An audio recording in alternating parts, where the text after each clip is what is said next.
Banyak orang cari jalan pintas demi mendapatkan uang dengan cepat. Kita nggak tahu bahwa ini sebenarnya ada sebuah penipuan. Mulai dari masih kecil anak-anak saya menemukan bahwa ada yang sudah kaya pun masih tetap mau juga main lagi nih gitu. Awalnya mungkin uang sendiri, lama-lama uang orang lain. Yang sudah teridentifikasi di judi online itu ada sekitar 359 triliun. Waduh. Dari data, dari 88,8 juta pemain, 3,8 jutanya itu hasil ngutang.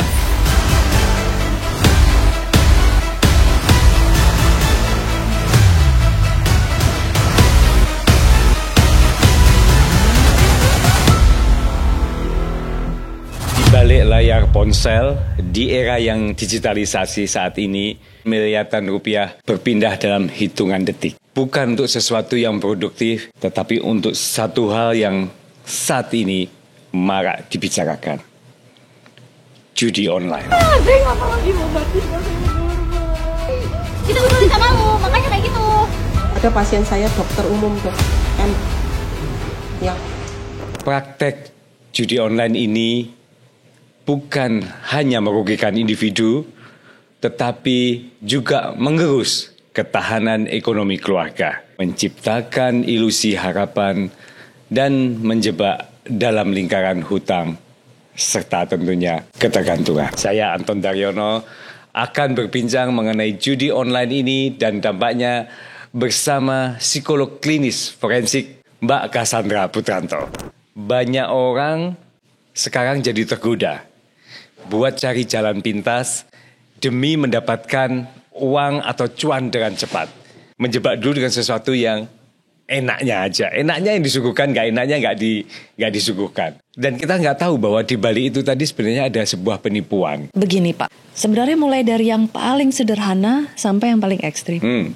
Tadi Bapak menyebut menggerus ekonomi tidak hanya keluarga tapi juga negara loh, gitu kan? Oke.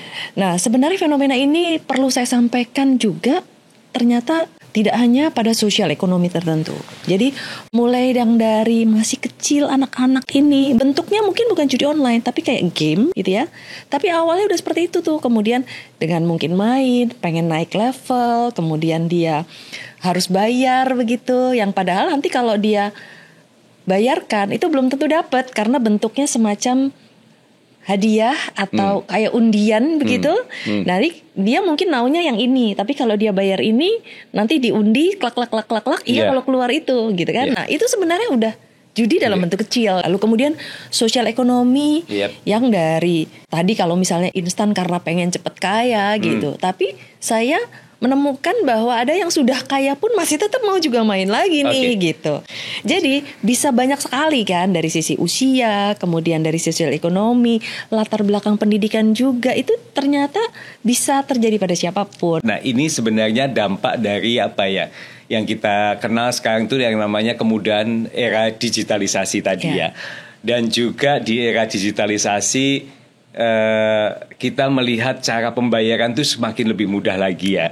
Dulu kan kalau kita mau main judi kita pergi ke suatu tempat gitu ya yang sudah difokuskan untuk judi tadi dan sebagainya. Harus pergi ke sana, ada effort, ada uang yang harus dibayar dan sebagainya. Nah, sekarang itu kita tinggal duduk, one click, ada semuanya di situ tadi ya. Nah, itu sebenarnya salah satu yang impact dari yang namanya digitalisasi dan kemajuan-kemajuan akibat digitalisasi utamanya di sistem pembayaran tadi ya Mbak. Bahkan ketika tidak dicari dia numpang lewat Pak. Itulah yang ditawarkan kemudahan tadi gitu loh. Iming-iming tadi. Abis itu ada modus. Nah, bagaimana sih modus ini menyasar kan gitu. Jadi masyarakat ini kan sebenarnya target operasi kan. Jadi untuk berbagai jenis model judi online itu tadi gitu ya. Biasanya mereka punya semacam standar gitu kan. Ini kira-kira apa ya yang bisa dikejar. Mungkin kalau anak-anak ini biar seneng. Kalau misalnya mereka yang lagi pusing di rumah ada konflik keluarga, di sini bisa redakan ketegangan atau friksi di dalam kehidupanmu atau mungkin misalnya mau cari kerja susah dapat kerjaan, oh ini bisa. Jadi dia akan masuk di modus-modus seperti itu, bahkan sampai menyasar orang-orang yang misalnya ingin punya pasangan, ingin punya kehidupan yang bahagia gitu ya.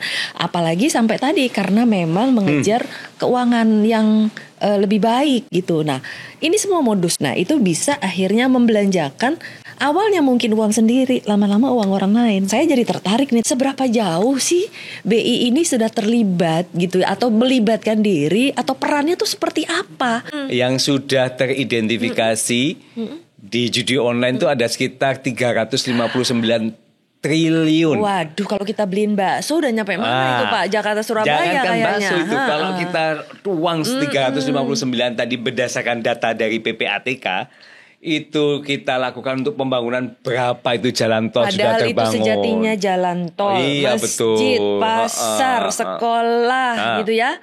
Itu bisa menjadi sumbangsih mereka buat negara dan buat orang banyak sebenarnya. Tapi yang lebih miris lagi, judol nanti kalau nggak punya uang, pinjol langsung memasuk untuk kamu bisalah nanti pinjam uang segitu tadi. Dari data yang kita punya dari 8,8 juta pemain itu tadi, 3,8 jutanya itu hasil ngutang dari pinjol.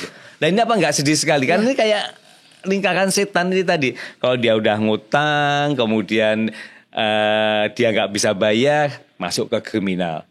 Ya kalau dia bisa kriminal, kalau nggak bisa kriminal, lama-lama ya banyak Kembali kasus bunuh lagi. diri ya, sosial. Uang yang Hukum. tadinya keluarga bisa gunakan buat sekolah, buat makan anak, biar sehat, malah uangnya hilang gitu ya. Itu persoalan yang paling utama. Lalu kemudian mereka bisa terjerat hutang, dan terjerat hutang ini tadi semakin memperparah situasi adiksinya sebenarnya. Kalau ini ya, kalau melihat kondisi tadi ya, karena dia pengen dapat lebih cepat lagi, nggak punya uang, akhirnya ya ada iklan judol masuk, terus dia masuk judol, pertama kali dia menang, lama-lama ya dia, ini logikanya kan itu ditawarin menang dulu, masuk lagi, menang dulu, masuk lagi, menang dulu, masuk lama-lama ya udah logikanya nanti yang menang adalah bandarnya, nggak ada lagi yang menang itu, nggak ada.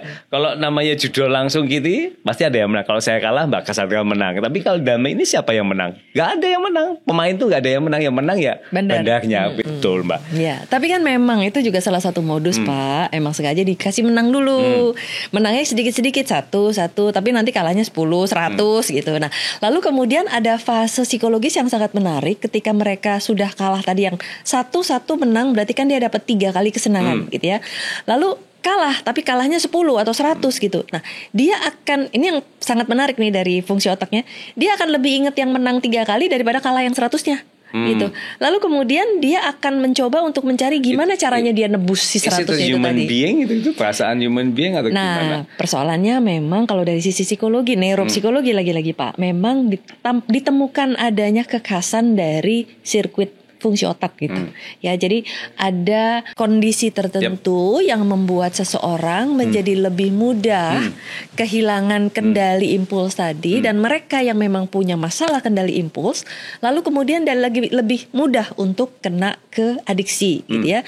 Di mana mereka jadi punya gangguan asosiasi, tadi ada gangguan asosiasi ya, yang dia lebih ingat yang menang daripada yang kalah. Nanti ditambah lagi dengan adanya pemahaman-pemahaman bahwa oh ya, biasanya ada pola, habis menang 3 kali, nanti kalah 1 kali. Ini sama dengan ini tadi apa namanya, ketagihan sama dengan berita-berita yang ada di media-media ini juga. Mirip, tapi balik lagi ini justru kekhasan dari ya, neuropsikologi itu tadi gitu ya. Tagihan judi dan sebagainya. Nah, nanti dia bisa tambahin lagi. Oh ya, ini biasa. Abis menang pasti kalah dulu. Padahal kalahnya nanti bisa 10 kali dia nggak inget gitu. Lalu kemudian nanti harus pakai baju ini, harus pakai melakukan ritual itu gitu ya. Itu kayak ya. berita ini, ketagihan judi slot kalah 350 juta. Ini adalah kisah orang pegawai honorer asal Sragen. Bayangin aja itu. Berarti dengan digitalisasi bisa kemana-mana. Nah, tadi kan baru pegawai ya Bu. Ini seperti kata Mbak Cassandra, ibu-ibu juga nih. Ibu-ibu menangis, rumah tangga hancur akibat suami kecanduan judol. Dengan kasus-kasus seperti ini tadi gimana sih sebenarnya kita mencoba memitigasi ini tadi ya? Tentu akan terjadi perubahan. Tadi Bapak sudah sebut perasaan, perbuatan, tindakan, dan juga pikiran mereka gitu ya, dimana yang tadi meyakini pasti menang, abis ini ada ritual pasti menang, dan ada denial dan lain sebagainya. Jadi perilaku kecanduan ini akan mempengaruhi proses berpikir, emosi, sama perilaku. Nah, yang lebih luas lagi adalah bahwa segala respons mereka itu sangat khas gitu ya, dan sangat emosional, dan bahkan bisa sampai tadi ada pelaku kejahatan, kriminalitas, dan ini seringkali kalau orang-orang adiksi ini kan disebut sebagai dependent ya, mereka tergantung kepada sumber-sumber gratifikasi instan tadi gitu ya. Kalau orang biasa bisa hidup tanpa itu, ini nggak bisa. Sebagai contoh misalnya kalau kita bangun pagi-pagi, apa yang kita lakukan pertama kali itu beda gitu. Kalau dia bisa sepanjang hari untuk ke situ terus gitu, tidak bisa ditunda, tidak bisa dialihkan gitu ya. Karena apa? Karena gratifikasi atau kesenangan yang dia dapat hanya dari itu. Orang lain mungkin bisa senang dengan hal-hal yang sederhana, ini tidak gitu. Nah, persoalan berikutnya adalah tingkat ketergantungan itu juga muncul akhirnya dalam bentuk kodependensi pada keluarga. Jadi keluarga ini juga bisa ikut mengalami gangguan pemikiran, perasaan, dan perbuatan yang muncul itu tadi. Itu alasan yang tadi mungkin ada ibu-ibu yang menangis, ada istri yang mengamuk, kemudian ada bahkan sampai perceraian, bahkan sampai kejahatan-kejahatan karena mereka frustrasi dengan situasi yang menjerat mereka. Kira-kira apa yang bisa dilakukan cegah orang supaya tidak masuk ke situ? Yang jelas prinsip yang sudah kuno tapi ini paling tepat, Pak. Mencegah lebih baik daripada mengobati. Ya, karena kalau mengobati pasti panjang, susah, rumit dan lain sebagainya. Walaupun tetap bisa dilakukan. Apa yang bisa dilakukan tentu ada proses untuk penanganan terapi, rehabilitasi adiksinya, keluarga harus dilibatkan, dan yang paling penting satu, ditutup aksesnya terhadap keuangan. Jadi nggak boleh tuh pegang uang, dan mungkin ada handphone yang ada aplikasi bisa langsung gitu ya. Untuk penanganan adiksi itu yang paling sering kita bicara tentang penanganan terhadap supply dan demand. Nah, supply-nya apa? Nah, ini yang Bapak kerjakan kan? Supply ini aplikasi-aplikasi ini ditutup, ya kan? Tapi kembali lagi, kalau hanya nutup saya itu bagaikan cendawan di musim hujan, tutup mati satu, tumbuh 1000. Tutup satu. Karena penanganan supply ini Pak gitu ya. Semua penanganan itu kan supply-nya dibabat gitu ya. Tapi sekarang demand-nya nih, demand bahwa masyarakat itu butuh. Masyarakat punya. Nah, ini kita harus punya sebenarnya program yang memang khusus menyasar kepada masyarakat. Salah satunya yang pertama tentu literasi, meningkatkan kapasitas pendidikan dan intelijensi. Kemudian literasi keuangan ya, untuk masalah-masalah ini kejahatan apa segala macam harus lebih banyak. Jadi podcast kayak ini sangat penting. Kemudian yang paling penting yang ketiga adalah memastikan kondisi kesehatan mental masyarakat. Tapi tadi saya dengar Bank Indonesia gitu ya. Dalam hal ini Bank Indonesia sudah menyatakan komitmennya untuk terlibat jauh gitu. Nah, ini merupakan satu hal yang baru ya bagi saya terutama, itu tuh untuk masyarakat gitu. Pertanyaan saya Pak, boleh dong ya saya nanya ya? Oh, boleh banget Mbak gitu loh. Ini kan saling nanya dari sudutnya BI gimana, sudut psikologis yang Mbak Cassandra sangat expert di situ bagaimana gitu. Betul, karena buat saya ini kan berarti wah hebat nih kalau BI bisa jadi punya komitmen yang lebih, tidak hanya sebagai regulator tapi juga ikut terlibat di dalam solusi pemecahan masalah kan gitu. Nah, seberapa jauh sih BI ini sudah terlibat? Perannya tuh seperti apa? Peran dari pemerintah sudah kayak apa sih untuk memberantas ini tadi, supaya masyarakat juga tahu bahwa sebenarnya pemerintah tuh nggak diem aja, karena ini sekaligus ini juga ya mensosialisasikannya. Kalau boleh melihat BI itu kan secara undang-undang punya 3 kewenangan tuh. Ada di bidang moneter, makroprudensial, maupun juga di sistem pembayaran. Nah, khusus yang di sistem pembayaran tadi kita tahu bahwa seluruh aktivitas kita itu end up-nya pasti menggunakan sistem pembayaran. Mau kontrak rumah pasti dibayarkan transfer, itu sistem pembayaran. Ibu mau beli barang pakai sistem bayaran, scan kris dan sebagainya tadi. Kalau dulu pakai barter barang ya Pak ya, betul. Terus pakai uang ya, sekarang udah pakai scan. Berarti bukan yang cash, nggak ada, cash tetap ada. Karena Bank Indonesia juga yang satu-satunya institusi yang berwenang di peredaran uangnya, yang cash ya, yang cash itu tadi, yang rupiah tadi. Tapi kalau yang non cash, berwenang sekali Bank Indonesia mengaturnya. Jadi kebijakan secara undang-undang itu kewenangannya mengatur dari mulai kebijakan, ketentuan maupun pengawasannya terhadap industrinya maupun juga pelindungan konsumen. Jadi nanti kalau ada yang dirugikan, termasuk juga salah satunya yang sering itu kalau nagih kartu kredit itu tidak sesuai dengan etika, boleh mengadu. Tapi pertama kali tentunya harus ke penyelenggaranya. Kalau Mbak Cassandra punya kartu kredit dari Bank A gitu ya, terugikan ya datang ke sana dulu.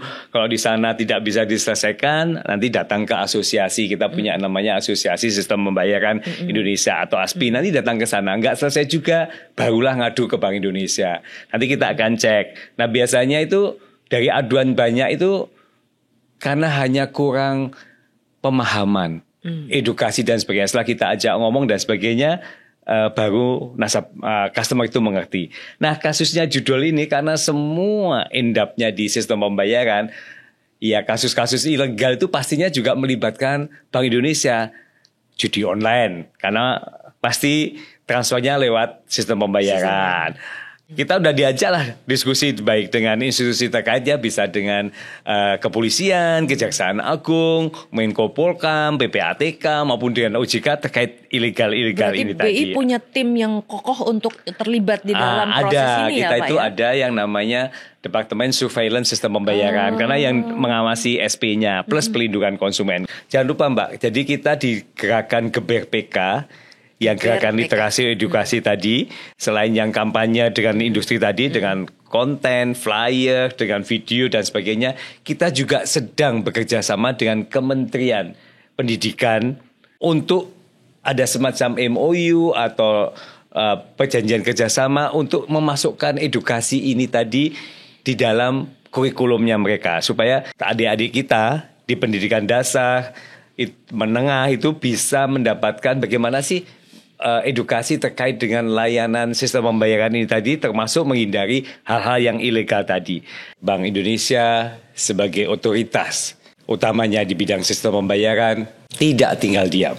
Lebih dari 21.435 situs dan juga 26.287 akun judi online telah resmi diblokir melalui apa yang kita kenal dengan istilah cyber patrol. Selain yang di penyelenggara tadi ya, Bank Indonesia juga bersama industri, bersama Asosiasi Sistem Pembayaran Indonesia juga, dan juga otoritas terkait, kementerian terkait, melakukan yang namanya gerakan bersama pelindungan konsumen atau Geber PK. Nah ini menyasar si demand tadi kan? Iya, masyarakat itu biar tahu gitu supaya ya. masyarakat tidak menumbuhkan demand, tidak menumbuhkan kebutuhan untuk judal ini. Gitu. Nah kita punya gerakan yang tagline-nya keren.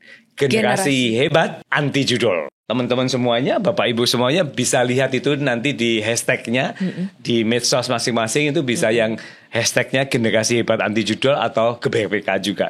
Ada BI-nya sebagai otoritas, bareng PPATK, bareng juga OJK, bareng juga Komdiki, Kementerian Komunikasi dan Digital, kemudian dengan Menko Polkam juga, dan juga dengan industri. Terutama kalau di Bank Indonesia, di industri sistem pembayaran. Nah ini tidak hanya di pencegahan melalui yang tadi yang cyber patrol, penerapan fraud detection system. Kita bisa mengidentifikasi berapa rekening yang sudah ditutup dan diblokir, itu sudah dilakukan, dan juga saldonya di hold dengan adanya si FDS dan cyber patrol tadi. Itu tuh Pak, saldo kemudian akun dibekukan ya gitu tuh. Masyarakat mesti tahu kan, berarti kalau ada transaksi yang mencurigakan berarti BI sudah bergerak untuk merekomendasikan agar akun-akun tersebut ditutup ya, termasuk juga aplikasinya. Jadi bukan hanya aplikasinya tapi bahkan rekeningnya nih gitu. Bu. Lalu kemudian juga yang menarik, saya langsung terlintas barusan Pak, mohon izin boleh saya tanya. Bagaimana dengan yang lembaga non keuangan nih? Misalnya kan sekarang juga ada nih aplikasi yang tadi Bapak sudah sebut nih jenis-jenisnya ya, gitu betul. ya. Bagaimana mengendalikan itu? Dia juga melakukan itu, Mbak Cassandra. Jadi gitu dia ya? melakukan juga yang namanya cyber patrol dan juga namanya FDS. Kita juga memberikan sanksi kalau dia tiap saat kok nggak turun-turun nih, kena sanksi Mbak. Sanksi itu tidak boleh nambah customer baru, nggak boleh nambah merchant baru dan sebagainya. Kita lakukan itu sampai dia memperbaiki FDS-nya. Kalau ada laporan, oh ini teridentifikasi akun si ini tadi meningkat itu ya, di akun si provider non-bank tadi meningkat. Nah itu nanti kita lakukan, kamu usahanya seperti apa. Kalau kamu nggak bisa menurunkan ini ya kita sanksi, dan ini kita sudah lakukan. Jadi tidak hanya perbankan juga yang kita kenain sanksi terkait, tapi sanksinya terkait dengan sistem pembayaran, kemudian juga yang non-bank kita kenain sanksi juga. Nah jadi tidak bisa lagi penyelenggara itu, wah aku nggak tahu, semua harus tahu karena semua dilewatin itu tadi. Kira-kira kalau dari masyarakat ada hal apa lagi yang harus kita lakukan? Saya ada gerakan yang namanya Attitude Achievement for Titanium Generation ya Pak ya. Semacam campaign di mana A2G ini adalah singkatan A, B, C, D, E, F, G. Nah, kembali A2G lagi ya, untuk A2G, A sampai G. Nah, yang pertama adalah attitude and achievement. Jadi kita harus membiasakan anak-anak kita untuk punya sikap dan pekerti. Kemudian yang kedua adalah big brain sama big heart. Jadi anak-anak itu harus diajarkan untuk membiasakan hanya memasukkan sesuatu yang positif buat kepalanya sama buat hatinya gitu ya. C adalah care and love. Jadi kita harus memberikan cinta dan kasih sayang kepada sesama. Kita harus fokus kepada kegiatan seperti itu. Nah, D itu dancing and exercise. Tadi aktivitas ya Pak. Jadi kita terbiasa untuk bergerak, jalan kaki, olahraga. E, eat healthy food and healthy drinks Pak. Okay. Ini juga sangat erat kaitannya bahwa orang-orang yang adiksi biasanya punya pola makan yang salah, punya pola makan yang buruk gitu ya. Ada makanan-makanan tertentu yang membuat mereka tidak mau bergerak, Pak. Nah, seringkali makanan tertentu itu mempengaruhi tingkat adiksi kita. Kemudian F adalah fun edutainment. Yang terakhir, nah ini penting Pak, good quality of sleep. Kalau kita sudah lihat anak kita kurang tidur, tidak bisa tidur, nah itu pasti sudah punya masalah. Ini semua adalah skor Pak. Kalau skornya A, B, C, D, E, F, G minus gitu ya, itu berarti sudah pintu masuk nih. Kalau kita lihat dari orang yang punya masalah judul dan pinjol, kita skor aja dari A, B, C, D, E, F, G-nya pasti minus semua. Dari attitude-nya, dari big brain, big heart-nya, C, care and love-nya dia pasti gak peduli sama orang lain, dancing and exercise-nya boro-boro, dia pasti akan dari pagi sampai ketemu pagi cuman duduk atau tiduran di kamarnya untuk main dan judul. Eat healthy food dan healthy drinks-nya juga tidak, makan minum sehatnya juga tidak, belajar apa lagi, tidur juga sama sekali. Kalau tadi kan dari sisi psikologi nih sarannya. Nah, kalau dari Bank Indonesia tips yang paling jitu gitu ya untuk menghindari judi online, karena itu teknis Pak ya. Kira-kira apa sih yang bisa disampaikan pesannya kepada masyarakat nih? Judi itu tidak ada yang untung, yang ada rugi. Jadi kalau misalnya saya dapat untung dari judi, nggak ada itu, karena namanya itu kan sebenarnya permainan ya, dan dia memang penipuan. Jadi kalau sebuah game yang fair kan, kalau saya kalah Mbak Cassandra menang dong pasti. Ya ini enggak. Kalau kita sama-sama berdua main judi, kita kalah, Mbak Cassandra kalah. Terus yang menang siapa? Yang menang ya itu tadi, bandarnya atau. Dan sekarang tuh nggak hanya bandar, itu pakai kayak apa namanya, mesin learning dan sebagainya. Jadi dia tahu behavior kita. Jadi nanti dikasih dulu kemenangan, terus kemudian beberapa saat di awal-awal yang kecil-kecil menang, tapi selanjutnya kan kita ketagihan nih, jadi terus sama kalah dan sebagainya. Berarti judi itu bukan permainan, tetapi sudah jelas adalah bagian dari penipuan. Betul.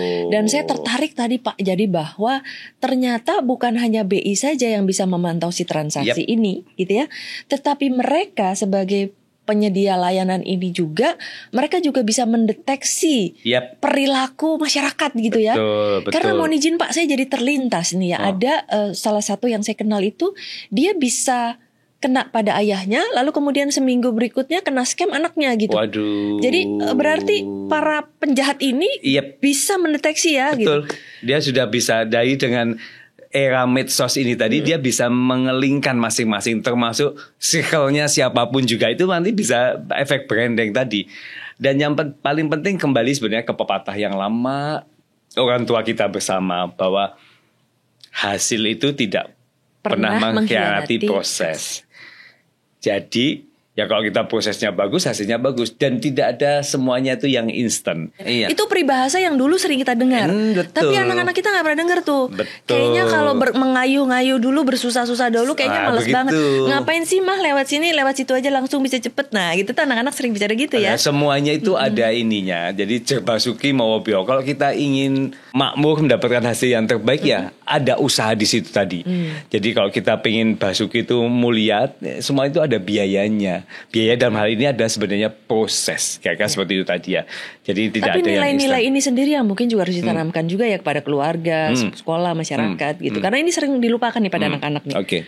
Ya kan? Ya itu, jadi nanti memang ini bersama-sama, tidak bisa juga langsung. Makanya tadi kami sampaikan, kita juga untuk mencoba bekerjasama dengan Kementerian Pendidikan juga untuk memberikan dasar-dasar edukasi literasi umumnya terkait dengan layanan gitu ya, supaya kita melek gitu ya terhadap semua informasi terkait dengan itu tadi, konten-konten utamanya untuk aktivitas yang ilegal, utamanya juga lagi judul tadi. Jadi yang jelas masyarakat harus waspada dengan privasinya, dengan data pribadinya. Betul juga, itu tadi, jangan gitu kegiatannya. Betul. Karena sekali mungkin sudah terjebak di dalam lingkaran ini, bisa jadi mereka terus-menerus menjadi korban, bahkan keluarganya juga ikut-ikut menjadi korban. Oke.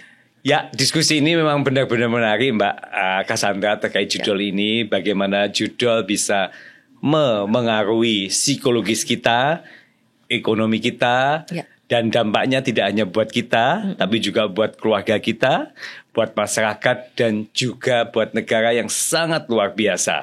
Triliunan uang lari yang seharusnya itu bisa digunakan untuk pembangunan dan kesejahteraan rakyat dan negara ini tadi. Menutup obrolan kita, saya pernah baca sekilas dari karyanya Fyodor, sastrawan besar Rusia yang berjudul The Gambler. Diceritakan di situ bahwa Fyodor itu terlilit hutang akibat berjudi. Yang ia rasakan pada saat dia berjudi ada rasa adiksi, candu. Dia hanya maunya terus tadi. Kegembiraannya itu hanya sifatnya semu yang disusul dengan sebuah kehancuran. Bahkan ia katakan saat ia menang, ia tetap merasa kalah. Karena yang ia lawan adalah dirinya sendiri tadi. Karena itu pada akhirnya bukan lagi soal uang, tapi soal rasa yang tak pernah cukup. Ini bukan hanya soal judi online, tapi soal kendali. Ketika godaan itu datang, apa yang akan kita pilih? Sampai berjumpa di Side by Side berikutnya. Wassalamualaikum warahmatullahi wabarakatuh.